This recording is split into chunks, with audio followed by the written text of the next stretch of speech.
So guys, hello po sa inyo. Shoutout po. Magandang araw po sa inyo guys. No? Pasensya at wala tayong gamit na mga sound card na yon, mga pa-sound effects natin na medyo hindi pa inaayos ko pa So ito na guys.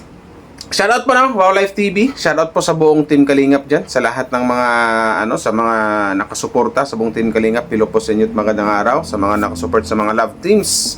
LT or love teams ng Kalingap, Mapa EDC. Shoutout sa lahat ng mga EDCians, Jumcar, may Chris, syempre sa Junatics. And once again, bago ko ipagpatuloy natin reaction, babatiin ko lang, congratulate ko lang ang ating Joy Diwata. Congratulations once again, Joy Diwata.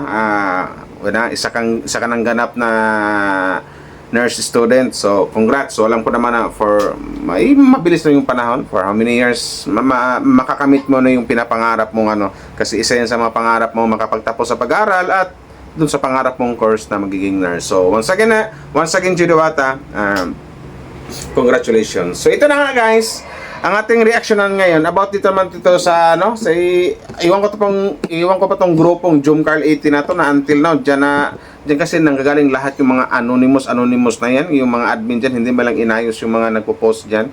So about dito sa parang something like na pinagsabong nila ang Jumcar fans at dito sa mga Mikris fans na alam naman natin na ang karamihan din ng mga nanonood sa Mikris fans may sabihin natin marami ding mga Jumcar fans ang mga nanonood diyan. So ito kasi may post dito something like na dinamay ang anak ni Mikoy or something, wag nating isali yung anak ni Mikoy, si Mikoy na lang kasi, pero sa post kasi doon may nakapaskil na sinabi anak doon ni Mikoy. Pero bago tayo magsimula guys, shoutout po sa lahat at suportahan po natin, please do support and subscribe. Bal Santos Matubang, Kalinga Prab, Tidna Vlogs. Kasi si Wow Life, rin si Miss Sims Life, magla-live daw siya ngayon, pero bago siya kagawa daw siya ng thumbnail para sa akin. So ito na. Itong anonymous na to talagang ito na siguro yung niya na sirain or pagsabungin. Ito na siguro plano niya, pagsabungin yung mga fans. Kasi kung pagbasihan natin yung mga post niya, kung intindihin natin, parang gusto niya mangyari na ang nangbas daw kay Jomar na nakapagsabi na si Jomar may anak na daw, may babae or may live-in, etc. May asawa, may Chris fans daw. So ganon. So ang ginawa ng isang anonymous, kinontra. Pero ang ginamit nilang dito si Mikoy.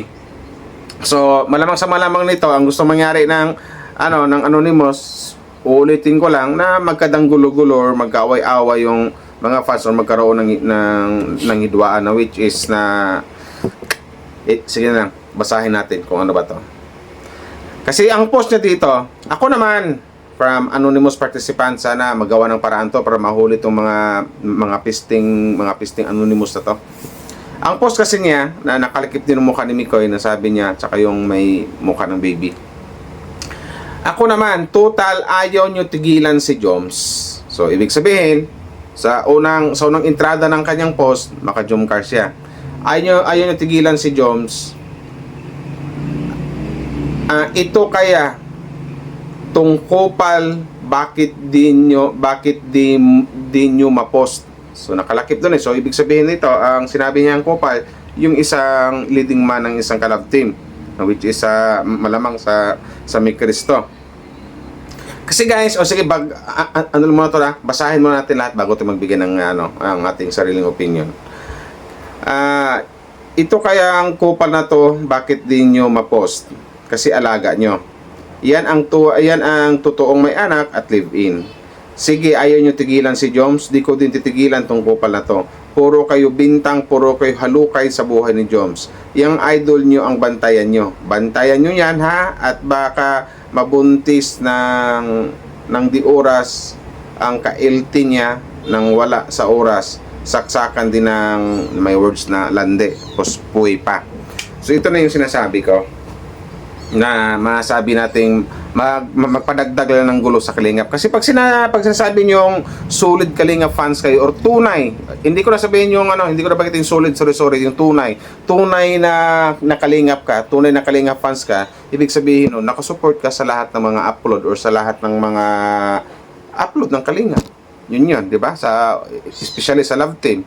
Kung makamikris ka, but Nakasupport ka din sa EDC, nakasupport ka din sa Jumcar, nakasupport ka kay G Diwata. Pero ang siste kasi ngayon, kaya nagawan din to ng kwento ng isang anonymous participant, napansin din siguro niya na ang karamihan, hindi ko nilahat, karamihan or sabihin din karamihan ng mga fans ng Kalingap ngayon sa Love Team, nagkaroon ng away or fans to fans na isa yan ang malaking problema ngayon sa Kalingap na paminsan-minsan nga parang nawala ng gana ang content creator na ipagpatuloy pa yung mga Love Team kasi nang dahil sa mga fans. Gaya ng sinabi ko last na upload ko na pag sa bashers lang, walang problema kasi naintindihan natin lahat na yan na normal na pag sinabing Love Team, marami talagang basher yan.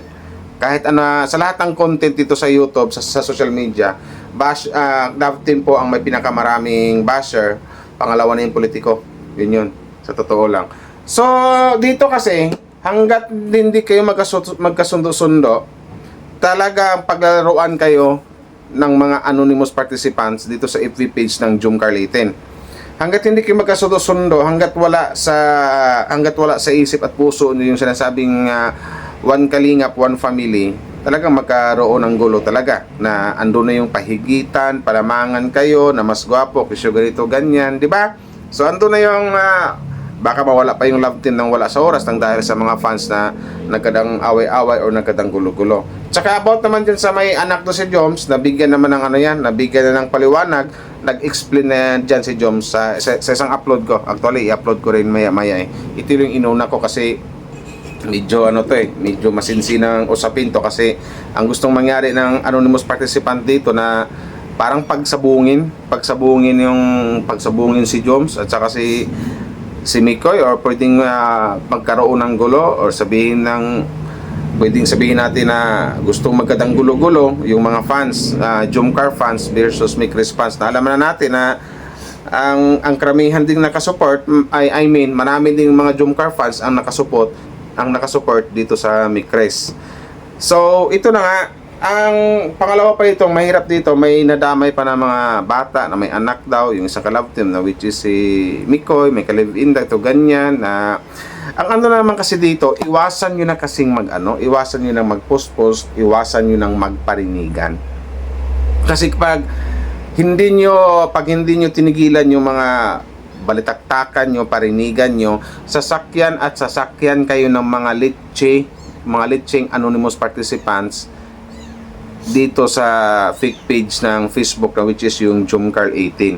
Okay lang sana hindi mapansin, kaso mapansin yan kasi hindi rin biro ang nakapasok dyan o page ba yun o group, I don't know, hindi rin biro ang member nila dyan, napakadaming members. Dati 38k, 39, iwan ko lang, baka nag 40 na ngayon. So marami talaga magpo-post yan na kasi ang Jumcar 18 kasi na page na fake page, diyan talaga yan yung pugad ng mga bashers Diyan yung mga nangbabash talaga sa mga Kalingap, mapa EDC, mapa Jumcar, mapa Mikris, kahit nga si Joy nababash minsan diyan. So andyan talaga lahat.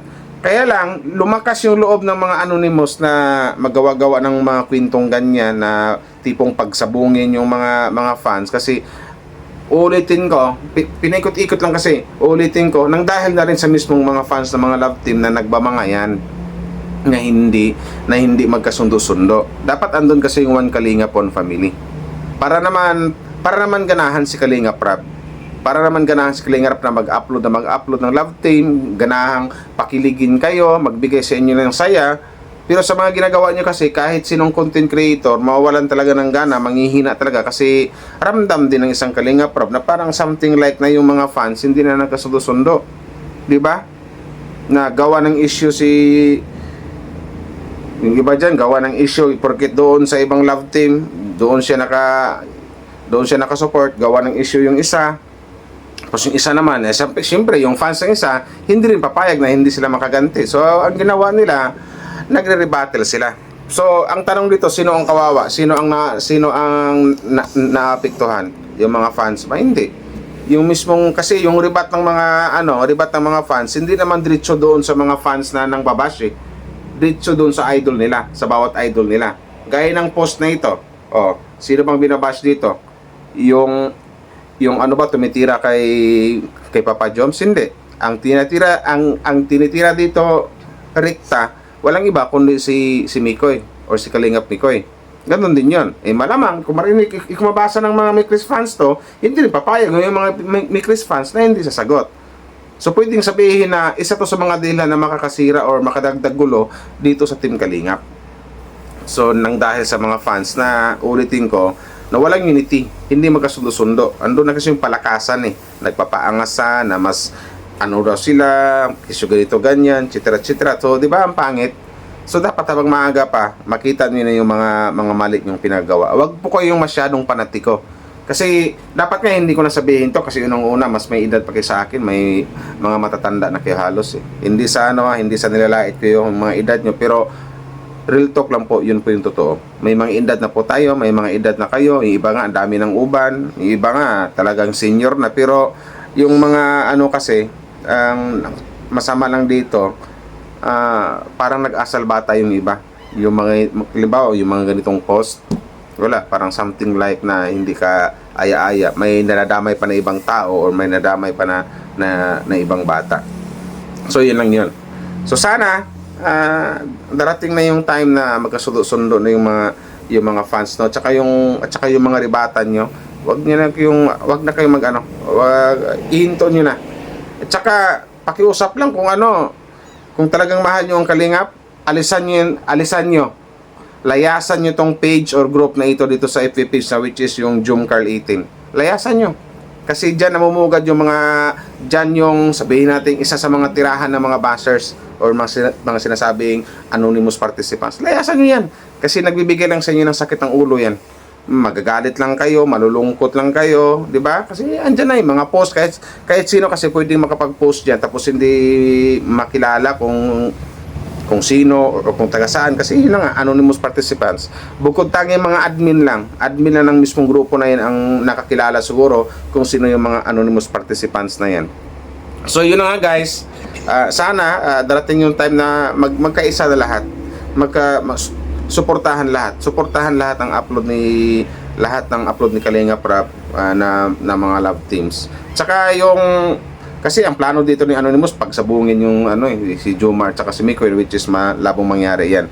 Tsaka yung lalong-lalo na yung mga fans.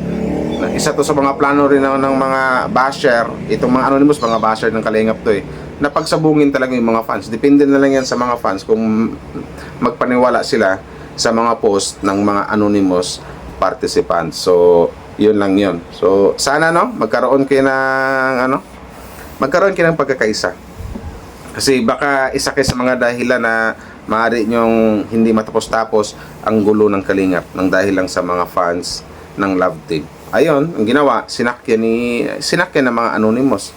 Kasi nakikita rin ng mga Anonymous na may mga fans talagang hindi magkasundo-sundo. So, yun lang.